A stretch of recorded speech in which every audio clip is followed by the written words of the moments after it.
All right, I'm out here on this beautiful morning. I'm going to show you guys the Minelab Manticore today and discuss 3 different ways that you can run it. You can run it so that it hears literally everything, like every single piece of iron in the ground, or you could run it so it only hears those really desirable targets, or somewhere in the middle. We'll run it all 3 ways. I'll show you my setups. It's just the basics here today, guys, something to get you started with those concepts. Let's go ahead and get started. It's a beautiful day, like I said, and I'm at a site where it's just absolutely loaded. All right, here we go.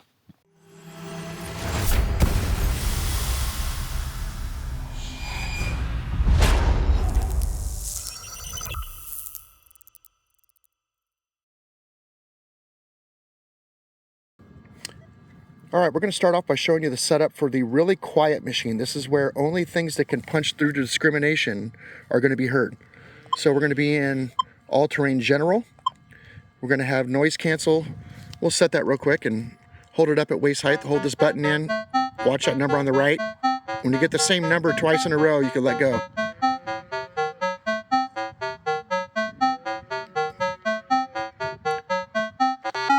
Let's try, well, let's go back to 2 because it looked like it liked 2. So we'll go with that. Next thing up, we're going to do a ground balance. We'll hold this button in and grab the ground here.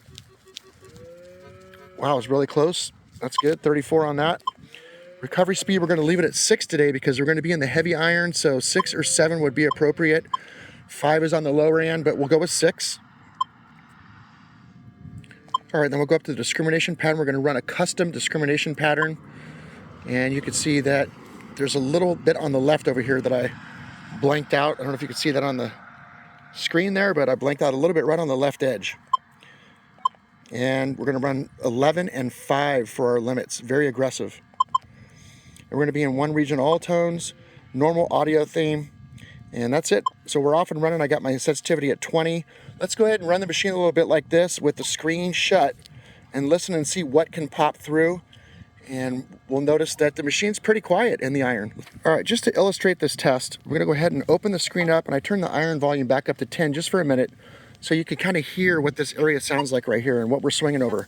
This is what's there. All that iron, all those signals are underneath my coil right now, okay? So let's go ahead and put the machine back the way we had it. We'll turn the discrimination on, and the ferrous volume will turn it down to 0, so you don't hear that. And we're off and running now. This is with the machine completely clamped down where it's only going to really let the real obvious signals in. Let's listen.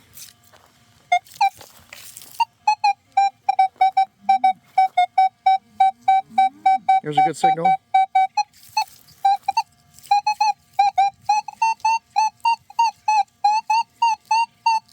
Maybe something right there, kind of punching through. But you're not hearing the iron. Look at my swing speed. Nice and concentrated.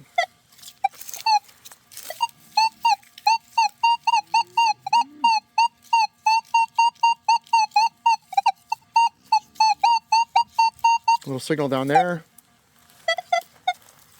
And again, this place is just loaded with iron, but you're only letting through the real obvious signals. There's a lot of chirping going on, but nothing really just banging through, except just an occasional signal like this. Turn 90 on that. Another trick you've seen me do before is hold down the pinpoint and see if it turns red. It doesn't.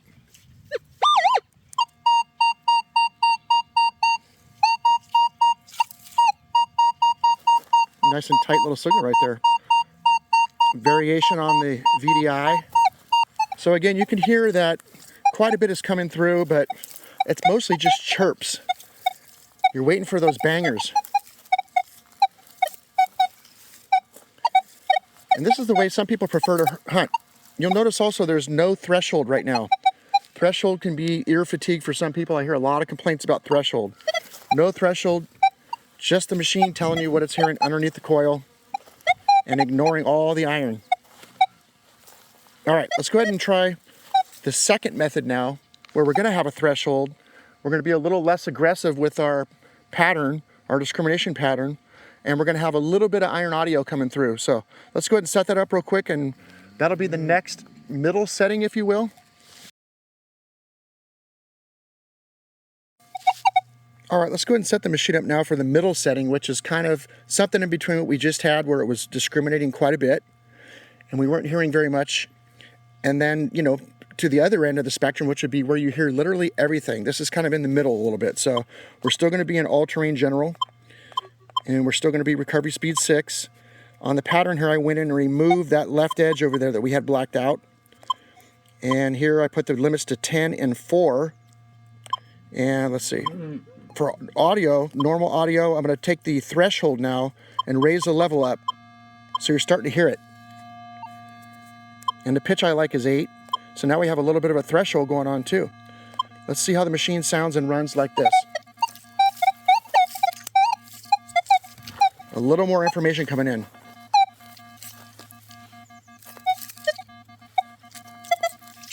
Every time the threshold cuts out, that's iron that it's going over. Something's getting discriminated out when the threshold cuts out.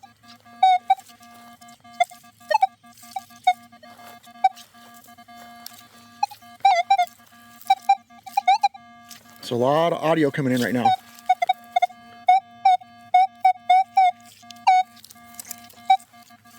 Just got to find that repeatable. Look at my swing speed.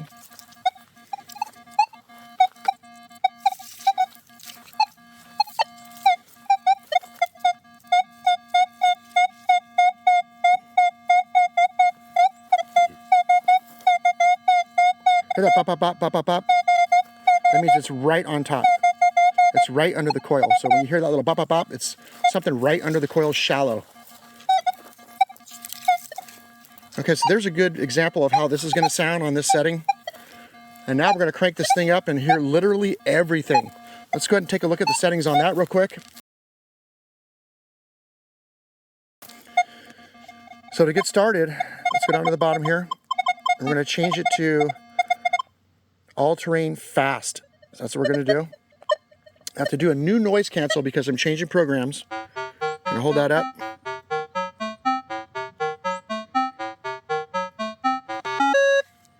Put that back at 6 because it likes 6. Noise cancel, let's see, let's go to recovery speed at 6 still. I might raise that up to 7 in here. Discrimination pattern, I'm not worried about these Ferris limits or the discrimination pattern because I'm going to have the screen open. You'll see that in a second. Ferris volume's up where I can hear it. One region, all tones. Audio, we're going to run the threshold up so I hear the threshold back there in the back. You hear it? All right, over the cows. And let's see. So that's it. Let's go ahead and run it like this. This is the way that I would normally run the machine with discrimination on the left here off. And this way I'm hearing literally everything. So let's go ahead and listen to the difference now of the amount of information coming in, sonic information.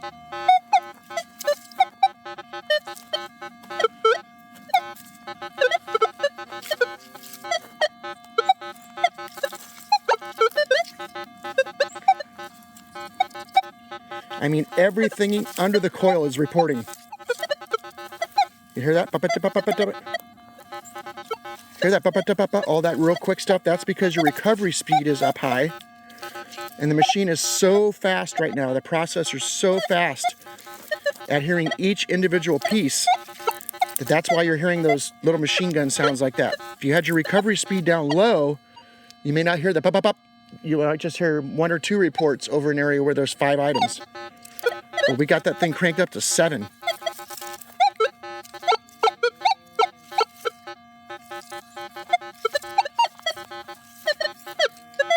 This is not for everybody, but it's definitely how I like to hunt.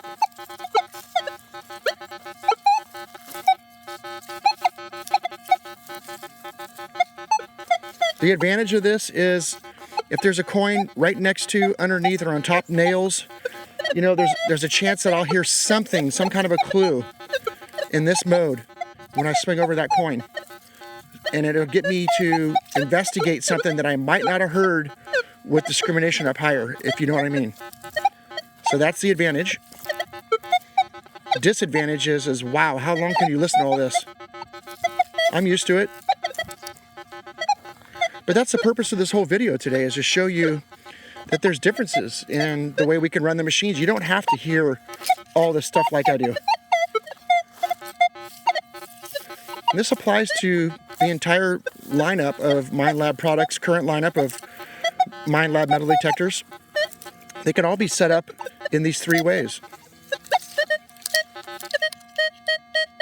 There's a little signal right there. Just look at my swing here. Just a little surgical get in on it. See that?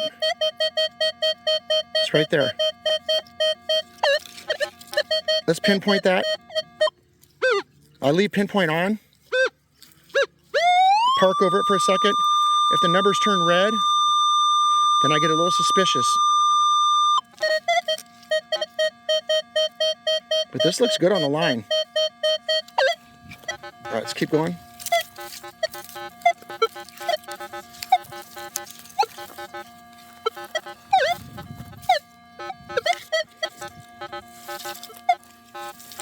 You can experiment with this and just see how much you can handle all of this.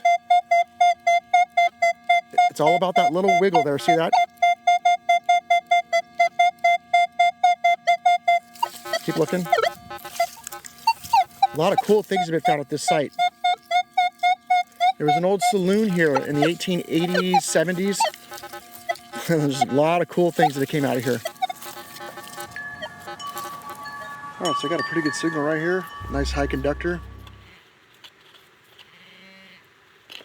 Right there. When I first turned the pinpointer on, it was kind of pinpointing all over right here, but I tuned it down a little bit, and it's a small target. It's right there, right on it. And as always in the soft mud like this, I use a plastic shovel so I don't destroy anything.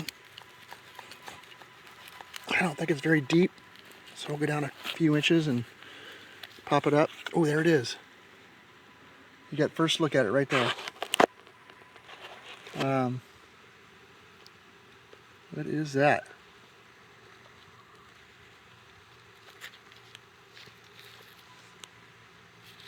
It's a medallion of some type. You can see the loop up here on top where it was on a chain. Boy, we'll have to clean that up and get a good look at it. Some kind of a medallion. And this spot that we're at right here, some really old gold rush stuff came out of here, so this site does date back pretty far into the 1850s. I don't know how old this is, but did find some later 1860s and 1870s Chinese stuff in here, so I'll stop the camera here for a second and get down there with a brush, toothbrush, and lightly brush on it and see if I can get any details off it, and we'll get back in a second and get a better picture for you. Stand by. So I got that side cleaned up that presented itself to us, and it says VOM, V-O-M, FELS, F-E-L-S, ZOOM, Z-U-M, MEER, M-E-E-R on that side. It's a very thick metal or medallion. Here on the other side, it displays a date of 1848 to 1849, and it says Frederick Wilhelm IV, and some other words around the edges. If you can see that. What a cool find that is, though.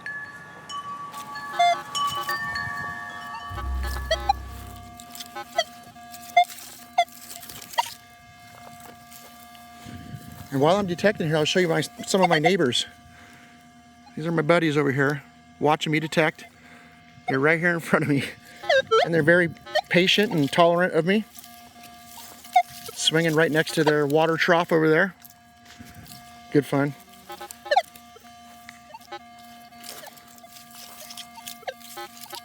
You can tell the ones that are really into treasure hunting because they're really watching me. And some of them just could care less about this hobby and don't even look. Just turn around and care less. But look at this guy. He wants to know what's going on over here. All right, that's it for the video. It's like I say, just real basics here.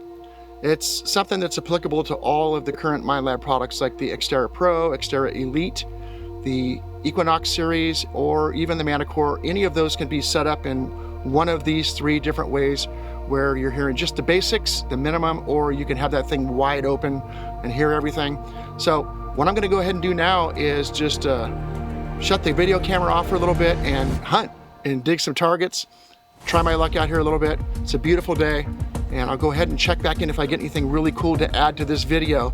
But otherwise, that's it for the video. And like I say, you guys can always go down below in the comments. I say this at every video, go in the comments and ask me a question, because I do answer all the comments. So that's pretty cool. Talk to me in the comments section, and I'll catch you guys next time. I hope I check back in here shortly with a really cool dig. Otherwise, we'll see you.